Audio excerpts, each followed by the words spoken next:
अस्सलामुअलैकुम स्टूडेंट्स। अभी तक हमने मैथ्स में 3 लेक्चर दिए और वो सारे बेसिक्स थे। तो फिर आपने एक्सरसाइज भी खुद की। तो उसके बाद मैं नया टॉपिक उठा रहा हूँ यहाँ पर, जिसका नाम है trigonometric ratios of some specific angles. यानी कुछ स्पेसिफिक एंगल्स लेंगे हम यहाँ पे, जैसे है 30 degree, 0 degree, 30 degree, 45 degree, 60 degree, 90 degree. इन एंगल्स का स्पेसिफिक एंगल्स है। इन एंगल्स का हम ट्रिग्नोमेट्रिक रेशियो निकालेंगे। सारे ट्रिग्नोमेट्रिक रेशियोज यानी साइन कॉस टैन, उस जितने भी 6 ट्रिग्नोमेट्रिक रेशियोज वो 0 डिग्री पे सारे उनका वैल्यू निकालेंगे। इसी तरह 30, 45, 60, 90 वो सारे हम निकालेंगे। अब किस तरह से निकालेंगे वही हमने पढ़ना है। तो पहले मैं यहाँ पे लूंगा 45 डिग्री, उसके बाद बाकी लूंगा, क्योंकि आपको समझ आएगा फिर ये किस तरह करना है।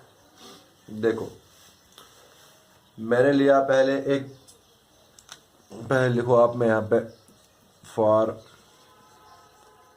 45 degree trigonometric ratios for the angle 45 degree. मैं एक काम करूंगा, let us consider a triangle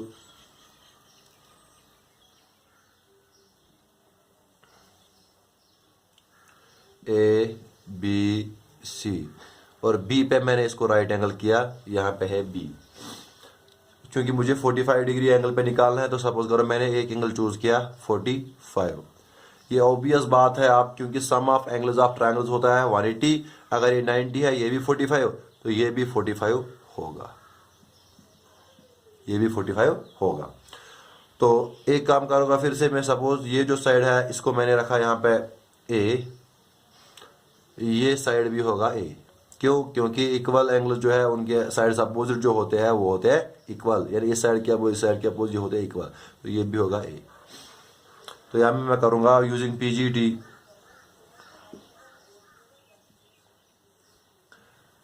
A C square जो होगा वो होगा A B square plus B C square. A C हमें पता करना है क्योंकि ये हमें मालूम नहीं है। ये है ए स्क्वायर और ये भी है ए स्क्वायर। फिर ए सी स्क्वायर जो निकलेगा 2a स्क्वायर। अब ए सी अगर हमें पता करना है तो ये निकलेगा square root of 2a square. इसका स्क्वायर कैंसिल होगा, रूट स्क्वायर कैंसिल होगा, लेकिन इसका नहीं। तो ये निकलेगा ए सी जो है वो निकला अंडर रूट ऑफ 2 इंटू ए। तो ये निकला ए सी, तो ये है अंडर रूट ऑफ 2 इंटू ए। तो ये निकला हमारे पास तीनों साइड। अब सपोज करो हमें निकालना है साइन 45 परपेंडिकुलर बाई हाइपोटेन्यूज। हमने ए चूज किया 45, तो परपेंडिकुलर क्या होता है ए, बी सी अपॉन ए सी किसके बराबर हो गया, A upon square root of 2 into A और ए कैंसिल हो गया, तो यहाँ पे निकला हमें sine 45 1 divide by under root of 2। तो ये है साइन 45 का, ये है साइन 45 का वैल्यू। इसी तरह से हम कॉस 45 का निकालेंगे। वो हो गया बेस अपॉन हाइपोटेन्यूज, तो ए बी अपॉन ए सी, वो भी हो गया ए अपॉन रूट 2 ए और ए फिर से कैंसिल, तो कॉस 45 भी निकलता है क्या 1 बाई रूट 2। तो ये मतलब है कहने का कि कॉस का साइन और कॉस का वैल्यू 45 डिग्री एंगल पे सेम होता है। वो ये भी 1 बाई स्क्वायर रूट ऑफ 2, ये भी 1 बाई स्क्वायर रूट ऑफ 2। ये होते हैं साइन और कॉस का वैल्यू। इसी तरह से हम निकालेंगे टैन, कोसेक, सेक, कॉट, सारे वैल्यूज निकालेंगे। तो यहाँ से वो वैल्यूज हमें मिलेंगे, साइड्स पता है तो वो मैं यहाँ पे दिखाऊंगा।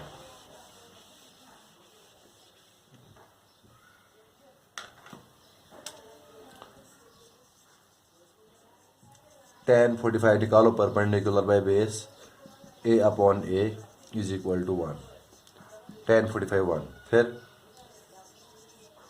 कोसेक 45 होता है उल्टा, होता है ना, यहाँ पे आप लिखो हाइपोटेन्यूज बाय परपेंडिकुलर, ये हो गया under root of 2a divide by a cancel is equal to square root of 2। इसी तरह से निकालो सेक 45, वो भी निकलेगा अंडर रूट ऑफ 2। फिर निकालो कॉट 45, वो भी निकलेगा 1। तो ये आप निकालोगे। इस तरह से हमें हासिल हुए 45 ट्रिग्नोमेट्रिक रेशोज। सारे ट्रिग्नोमेट्रिक रेशोज जो भी 45 डिग्री पे है वो सारे हमें sine, cos, tan, cosec, cot, वो सारे वैल्यूज हमको यहाँ से मिले। तो ये है trigonometric ratios for angle 45 degree. अब दूसरा मैं यहाँ पे लूंगा, देखो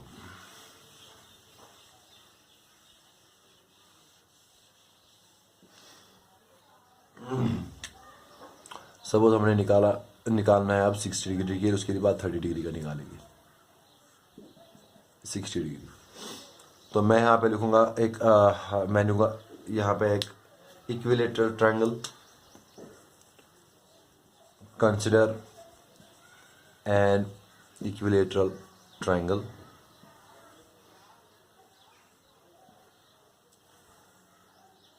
ये है ए, ये है बी और ये है सी। ये भी है साइड इसका ए, इसका साइड भी यहाँ पे ए, इसका साइड भी यहाँ पे ए। ये इक्विलेटरल ट्रायंगल है तो इसके जो एंगल्स होंगे ये भी 60 होगा, ये भी 60 होगा और ये भी 60 होगा। अब मैं एक काम करूँगा, मैं इसको यहाँ पे एक परपेंडिकुलर डालूंगा। ये हो गया 30, ये हो गया किस तरह से 30, क्योंकि ये जो ट्रायंगल है ये आपस में कॉन्ग्रुएंट निकलेंगे। देखो क्यों, ये साइड कॉमन, ये 90, ये ए बी जो है वो ए सी के बराबर है क्योंकि equal sides of equilateral triangle. तो ये आर एच एस के थ्रू ये कॉन्ग्रुएंट निकलेंगे। तो ये साइड और ये साइड इसके बराबर होगा, ये एंगल और ये एंगल इसके बराबर होगा, है ना। तो ये आधा आधा होगा। तो इसका मतलब ये होगा a/2 और ये भी होगा a/2। तो इस तरह से हमने ये निकाला ये सारे वैल्यूज। अब मुझे निकालने हैं, अब मुझे ये साइड पता है इस ट्रायंगल में, अगर मैं यहाँ पे m रखूंगा, ये साइड पता है, ये भी साइड पता है, लेकिन ये मुझे नहीं पता है। तो मैं लिखूंगा in right angular triangle AMB। यहाँ पे मुझे AB², ये होगा मुझे BM² प्लस AM²। ये है A², ये क्या है, ये वाला, ये है BM a/2 का होल स्क्वायर। हम इसको साइड 2a भी ले सकते थे, लेकिन मैंने यहाँ पे अब सिंपल लिया मैंने यहाँ पे a लिया, तो इसीलिए a के मुताबिक मैं चलूंगा। तो ये निकलेगा प्लस AM²।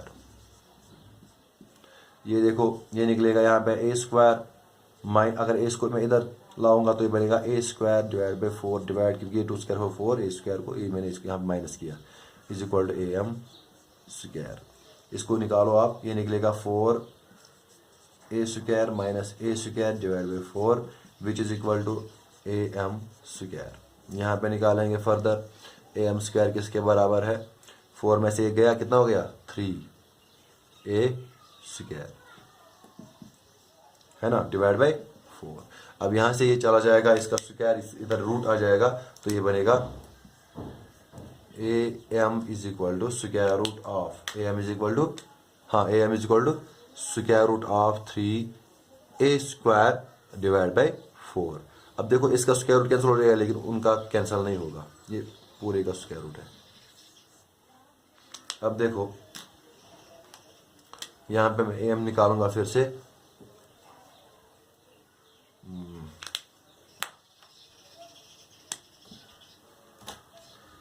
ये देखो ये मैंने AM निकाला, ये निकलेगा अंडर रूट ऑफ 3A² का स्क्वायर रूट कैंसिल हो गया, A4 का बनेगा 2, इस तरह से निकलेगा under root 3 divide by 2 into A। तो ये निकलेगा under root 3 divide by 2 into A, ये वाला AM साइड। तो ये निकला हमारे पास AM साइड। अब देखो हमारे पास इस ट्रायंगल में तीनों साइड पता है, ये भी और ये भी। अब हम कोई भी रेशियो निकाल सकते हैं। तो सपोज करो मैंने अब लिया ये वाला एंगल 60 डिग्री, तो मुझे 60 डिग्री के लिए निकालना है। तो अब मैं इसके लिए सारे रेशियोज निकालूंगा। देखो सबसे पहले साइन 60 होगा, परपेंडिकुलर बाई हाइपोटेन्यूज, 60 के अपोजिट परपेंडिकुलर, वो क्या निकलेगा under root of 3 divide by 2 into A divided by, divide by hypotenuse क्या है A और A कैंसिल हो जाएगा, ये निकलेगा under root of 3 divide by 2। ये है साइन 60 का वैल्यू। इसी तरह से आप कॉस 60 का निकालो, बेस अपॉन हाइपोटेन्यूज, बेस क्या है यहाँ पे A/2 और वो क्या है हाइपोटेन्यूज A, तो A और कैंसिल हो जाएगा, ये निकलेगा 1/2। आया समझ। इस तरह से tan 60 निकालो, परपेंडिकुलर बाय बेस निकालो, ये परपेंडिकुलर ये बेस, तो वो निकलेगा √3। समझा? ऐसे √3 divide into A divide by 1/2 या a/2। ए कैंसल, 2 कैंसल, ये हो गया √3। आया समझ? इसी तरह से आप निकालो कोसेक 60 का, वो आप साइन का उल्टा होगा 2/√3। इसी तरह से सेक 60 का वो भी होगा 2/1 हो गया 2, और कॉट 60 क्या होगा 1/√3। तो ये सारे वैल्यूज है 60 डिग्री के ऊपर। तो ये है trigonometric ratios for angle 60 degree. अब अगर हम 30 डिग्री के लिए निकालेंगे उसके लिए भी यही ट्रायंगल चाहिए, लेकिन एंगल ये वाला लूंगा क्योंकि ये 60 है, ये कितना है 30। तो अब ये एंगल मैं चेंज करूंगा, इसका मतलब परपेंडिकुलर बेस और हाइपोटेन्यूज, परपेंडिकुलर और बेस इंटरचेंज हो गया आपस में, बाकी सारे वही है ना। तो अब मैं यहाँ पे लिखूंगा 30 डिग्री के लिए, ये लिखा आपने, देखो 30 डिग्री के लिए जब मैं करूंगा तो होगा साइन 30 डिग्री, कितना हो गया परपेंडिकुलर 30 ये है तो परपेंडिकुलर उस वक्त BC है, परपेंडिकुलर बाय हाइपोटेन्यूज हो गया BC अपॉन AB, वो हो गया a/2 अपॉन a, कितना निकला a कैंसल, कितना हो गया 1/2, है ना। तो यह साइन 30। इस तरह से निकालो cos 30 बेस बाई हाइपोटेन्यूज, तो बेस क्या है यहाँ पे √3 डिवाइड बाई 2 इंटू ए, ये बेस हाइपोटेन्यूज a कैंसल, वहाँ निकलेगा √3/2। अब निकालो tan 30 निकालो, परपेंडिकुलर बाई बेस, परपेंडिकुलर भी ये है तो a/2, बेस क्या है √3 divide by 2 into A cancel हो जाएगा, तो ये कितना निकलेगा 1/√3।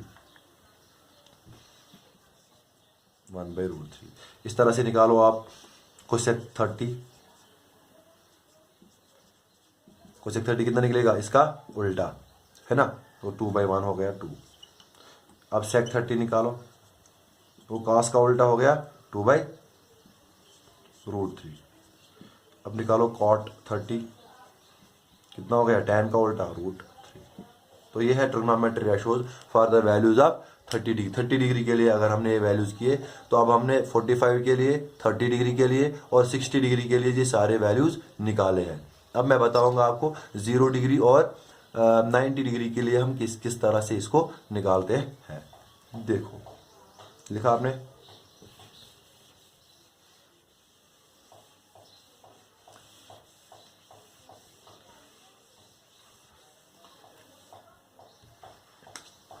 तो यहाँ पे लिखूंगा फॉर 0 डिग्री। 0 डिग्री के लिए मैं आपको कुछ यहाँ पे देखो,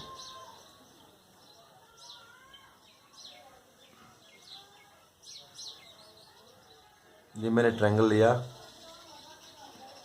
ये यहाँ पे कुछ एंगल है इसका, ये थीटा। 0 डिग्री का मतलब होता है ये और ये जब कोइंसाइड करेंगे तभी तो ये एंगल 0 बनेगा ना, है ना। अब देखो जब मैं इस एंगल को कम करता जाऊंगा, ये है सपोज करो A, ये है B, ये है C।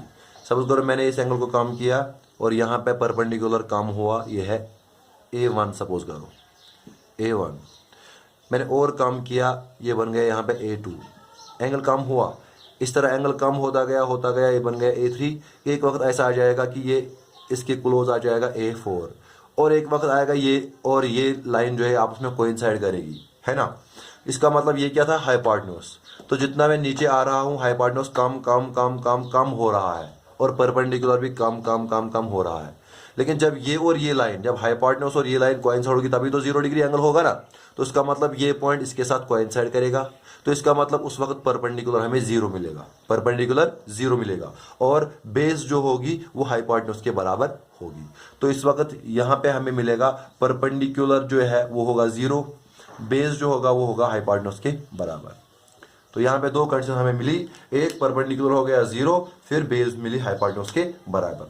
तो अब निकालो आप साइन 0 डिग्री, साइन 0 हो गया perpendicular by hypotenuse, perpendicular 0 by hypotenuse कितना हो गया 0। आया समझ। अब निकालो cos 0, cos 0 जो है वो आपने किस तरीके से निकाला है, वो आपने बेस अपॉन हाइपोटेन्यूज से निकालना है, क्योंकि बेस और हाइपोटेन्यूज बराबर है तो हाइपोटेन्यूज की जगह बेस लिख सकते हो, तो cos 0 निकलेगा 1। इस तरह से tan 0 निकालो, tan 0 हो गया perpendicular by base, perpendicular 0 upon base तो हो गया 0। इस तरह से निकालो कोसेक 0 डिग्री, कोसेक 0 डिग्री अब हाइपोटेन्यूज बाय परपेंडिकुलर। अब देखो हाइपोटेन्यूज परपेंडिकुलर तो 0 है, तो दिस मीन्स ये है not defined, cosec 0 not defined है।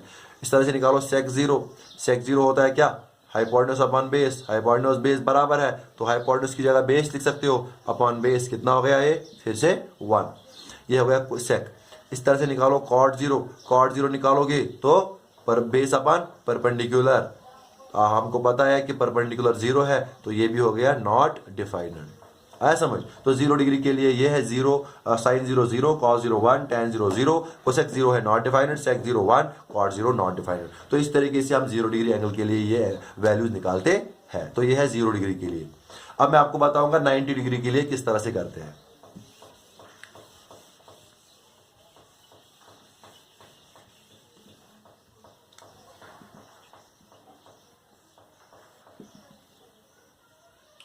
अब 90 डिग्री के लिए किस तरह करना है देखो।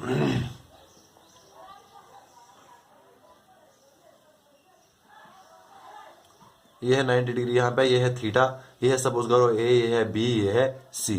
तो साइन 90 के लिए हमें क्या करना होता है कि हमें ये जो है ये हमें 90 डिग्री होना चाहिए, ये हमें। तो मैं क्या करूँगा काम, मैं इसको इस तरह आगे लेता जाऊँगा तो ये बढ़ जाएगा एंगल, ये है बढ़ जाएगा। इस तरह से ये हो गया, अगर ये थीटा 1 है, ये थीटा 2 है, ये थीटा 3 है तो ये बढ़ जाएगा। अगर यहाँ पे ये 30 था फिर 60 पहुंचा, फिर 70 80, इस तरह से एक वक्त आ जाएगा ये इसके क्लोज आ जाएगा, ये 80 के आसपास होगा, ये एंगल 80 के। तो अगर ये है A1, ये है A2, ये है A3, फिर ये पॉइंट इसके क्लोज आ जाएगा। जब ये पॉइंट इसके ऊपर कोइंसाइड करेगा, जब ये पॉइंट इसके ऊपर कोइंसाइड करेगा तब जाके उस वक्त एंगल कितना होगा 90 डिग्री, है ना। तो उस वक्त जो बेस थी, ये बेस कम हो रही तो ये बेस बन गई 0, बेस बन गई। परपेंडिकुलर वही था जो था और हाइपोटेन्यूज जो था वो भी क्योंकि हाइपोटेन्यूज कम वो लास्ट में परपेंडिकुलर के साथ कोइंसाइड हुआ तो हाइपोटेन्यूज परपेंडिकुलर के बराबर हो जाता है। तो 90 डिग्री की वजह यहाँ पे क्या होता है, यहाँ पे बेस जो होती है वो 0 हो जाती है और हाइपोटेन्यूज जो होता है वो परपेंडिकुलर के बराबर होता है। अब निकालो आप सारे रेशियोज, अब निकलेंगे आसानी से। तो निकालो आप साइन 90 डिग्री, साइन 90 होता है perpendicular upon hypotenuse, perpendicular hypotenuse बराबर है, हाइपोटेन्यूज की जगह परपेंडिकुलर डाल तो कितना हो गया 1। अब निकालो cos 90, cos 90 है बेस अपॉन हाइपोटेन्यूज, बेस कितनी है 0, हाइपोटेन्यूज हमें पता नहीं तो कितना हो गया 0। इस तरह से निकालो tan 90, tan 90 क्या हो गया परपेंडिकुलर अपॉन बेस, परपेंडिकुलर तो हाइपोटेन्यूज के बराबर है या कुछ ना कुछ है लेकिन बेस 0 है तो tan 90 क्या है नॉट डिफाइनेड। इस तरह से निकालो आप कोसेक 90, कोसेक 90 निकालोगे आप तो वो होगा हाइपोटेन्यूज में परपेंडिकुलर, वो दोनों इक्वल है तो यहाँ पे लिखो परपेंडिकुलर में परपेंडिकुलर कितना होगा 1। तो इसके साथ आप निकालो सेक 90, सेक 90 आपने निकाला कितना हो गया हाइपोटेन्यूज अपॉन बेस, बेस तो हमें पता नहीं कितना हो गया नॉट डिफाइनेड क्योंकि बेस 0 है। इस तरह से निकालो आप कॉट 90 डिग्री, कॉट 90 डिग्री जो होगा वो होगा base upon perpendicular, 0 upon perpendicular, वो हो गया 0। तो इस तरह से हम ये जो 90 डिग्री के वैल्यू निकालते हैं। तो इस तरह से मैंने आपको भी बताया कि हम किस तरह से ट्रिग्नोमेट्रिक रेशियोज स्पेसिफिक एंगल्स के 0 डिग्री, 90 डिग्री, 30 डिग्री, 45 डिग्री और 60 डिग्री किस तरह से हम ये वैल्यूज निकालते हैं, है ना। और ये सारे वैल्यूज जो है मैं इनको जमा करूंगा और एक टेबल में बनाऊंगा, आपको किस तरह याद रखना है वो मैं आपको यहाँ पे बताऊंगा। देखो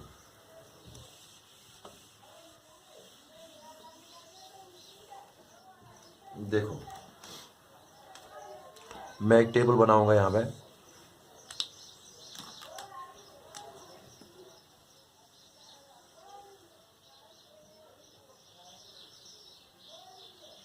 मैं थोड़ा नीचे बनाऊंगा टेबल।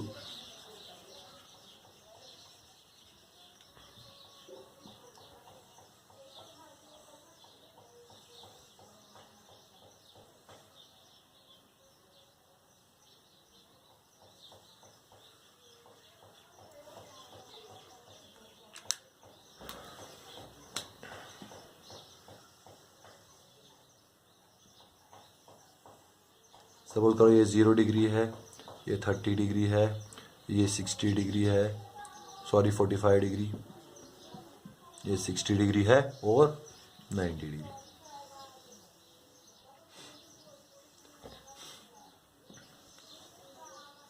तो ये है हमारे पास एंगल्स। यहाँ से मैं लूँगा, सपोज ये साइन है, कॉस, टैन, कोसेक, सेक, कॉट।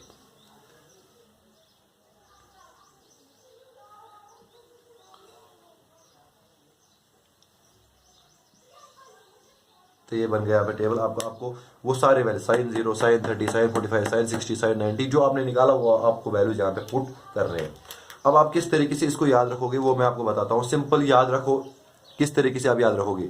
देखो आपको लेने हैं नंबर्स 0, 1, 2, 3 और 4। 0, 1, 2, 3 और 4। समझ आया? फिर से बता रहा हूँ, 0, 1, 2, 3 और 4। फिर इसको किया डिवाइड 4, सबको डिवाइड किया मैक्सिमम नंबर से। जो मैक्सिमम नंबर यहाँ पे है, बड़ा नंबर, वो कौन सा है? 4। तो सबको आपने डिवाइड किया किससे? 4 से। तो ये है पहला। दूसरा आप करोगे इसको डिवाइड 0/4, 1/4, 2/4, 3/4, 4/4। फिर लोगे इनकी सिंपलेस्ट फॉर्म। सिंपलेस्ट फॉर्म मतलब ये बनेगा 0, ये बने 1/4, ये 1/4, ये हो गया 1/2, ये हो गया 3/4 और ये हो गया 1। तो ये है सारी इनकी सिंपलेस्ट वैल्यूज। सिंपलेस्ट पहले आपने लिया 0, 1, 2, 3, 4, सबको डिवाइड किया 4 से, 4, 4, 4, 4, 4। फिर आपने इनकी सिंपलेस्ट फॉर्म ली, ये 0, ये 1/4, ये 1/2, ये 3/4, ये 1। अब इन सब का स्क्वायर रूट लेना है। Fourth square root, square root of 0, square root of 1/4, square root of 1/2, square root of 3/4, square root of 1 लिया ना। अब जो यहाँ पे निकलेगा वो यहाँ लिखना है, यहाँ पे निकलेगा वो यहाँ लिखना है, यहाँ पे निकलेगा वो यहाँ पे लिखना है, यहाँ पे निकलेगा वो यहाँ पे लिखना है, यहाँ पे निकलेगा वो यहाँ पे लिखना है। देखो स्क्वायर रूट ऑफ 0 हो गया 0, square root of 1/4, square root of 1/1 का स्क्वायर रूट 1, 4 का हो गया 2, तो ये निकलेगा 1/2। आया समझ आपको? स्क्वायर रूट ऑफ 1/4, 1 का स्क्वायर रूट 1, 2 का स्क्वायर रूट 4 का स्क्वायर रूट 2। अब देखो 1 का स्क्वायर रूट 1, 2 का स्क्वायर रूट तो स्क्वायर रूट 2 ही रहेगा, स्क्वायर रूट 3 तो स्क्वायर रूट 3 रहेगा, लेकिन 4 जो है उसका स्क्वायर रूट 2 रहेगा, √3/2। फिर अंडर इस 1 का होगा 1। फिर से बता रहा हूँ, 0, 1, 2, 3, 4 लिया, सबको 4 से डिवाइड किया, फिर सिंपलेस्ट फॉर्म ली, फिर जो सिंपलेस्ट फॉर्म है उनका स्क्वायर रूट लिया, जो स्क्वायर रूट से निकला वो यहाँ पे यहाँ पे यहाँ पे यहाँ पे यहाँ पे लिखना है। आया समझ? उसके बाद ये जो है ये उल्टा लेना है, यहाँ से चलना है, वो यहाँ लिखना है। ये वाला 1 यहाँ पे लिखना है, ये वाला √3/2 यहाँ पे लिखना है, ये इधर ही आएगा, ये 1/2 यहाँ पे लिखना है और ये 0 यहाँ पे लिखना है। आया समझ? तो ये बन गया साइन के वैल्यूज, ये बन गए कॉस के वैल्यूज। अगर आप चेक करोगे ये वैल्यूज आपको निकले थे अभी, रेशोज जो आपने निकाले थे। अब उसके बाद देखो इन दोनों को डिवाइड करो, क्योंकि tan किसके बराबर होता है? Sine by cos. tan sine by cos, तो साइन बाई कॉस 0/1 हो गया 0। इन दोनों को डिवाइड करो, ये मिलेगा आपको 1/√3, क्योंकि 2 2 कैंसल। इन दोनों को डिवाइड करो, मिला 1। इन दोनों को डिवाइड करो, मिला √3। इन दोनों को डिवाइड करा, मिला नॉट डिफाइनेड। आया समझ? अब कोसेक जो होता है साइन का रेसिप्रोकल, सेक कॉस का रेसिप्रोकल, tan कॉट का रेसिप्रोकल। अब देखो कोसेक जो है साइन का रेसिप्रोकल, तो 0 का रेसिप्रोकल हो गया नॉट डिफाइनेड, इसका रेसिप्रोकल हो गया 2, इसका रेसिप्रोकल हो गया √2/1, इसका रेसिप्रोकल हो गया 2/√3, फिर इसका रेसिप्रोकल हो गया 1। सेक हो गया कॉस का रेसिप्रोकल, वो हो गया 1 का रेसिप्रोकल 1, √3/2 का हो गया 2/√3, फिर इसका √2, फिर इसका 2/1 या 2, फिर इसका नॉट डिफाइनेड। ये फिर से देखो, ये आपने कोसेक के वैल्यू दिखे, फिर ये आ गया, ये 1 इधर, ये रू इधर, ये वाला इधर, ये वाला इधर, ये वाला इधर, है ना। अब tan के वैल्यू देखो, वो कॉट के वैल्यू, tan का रेसिप्रोकल पहला हो गया 0 का रेसिप्रोकल नॉट डिफाइनेड, √3, 1/√3 का कितना हो गया? √3। 1 का कितना हो गया? 1। इसका कितना हो गया? 1/√3। इस वाले का हो गया 1 by not defined, 1 by infinity का मतलब होता है 0। तो ये है ट्रिग्नोमेट्री रेशियो। अब आपको यहाँ से कोई भी वैल्यूज आपको निकालना है, जो भी आपको क्वेश्चन में होगा। देखो sin 45 हो गया, ये sin 60 ये वैल्यू, sin 90 ये वैल्यू, कोसेक 0 डिग्री ये वैल्यू, कोसेक 30 ये वैल्यू, कोसेक 45 ये वैल्यू, मतलब जो कॉमन है, कोसेक 60 ये वैल्यू। है समझ? इस तरह से आप कोई भी वैल्यू आप निकाल सकते हो। तो ये टेबल आपको याद रखना है। तो इस वजह से आप जो सेकंड एक्सरसाइज है आपकी, वो आप निकाल सकते हो। वहाँ पे इसी सेकंड एक्सरसाइज में यही करना है, वैल्यूज डालने हैं और उनका वैल्यूज निकालना है, एक्सप्रेशन का जो वहाँ पे क्वेश्चन दिया होगा। तो जो क्वेश्चन नहीं आएगा वो मुझे आप बता देना। Thank you.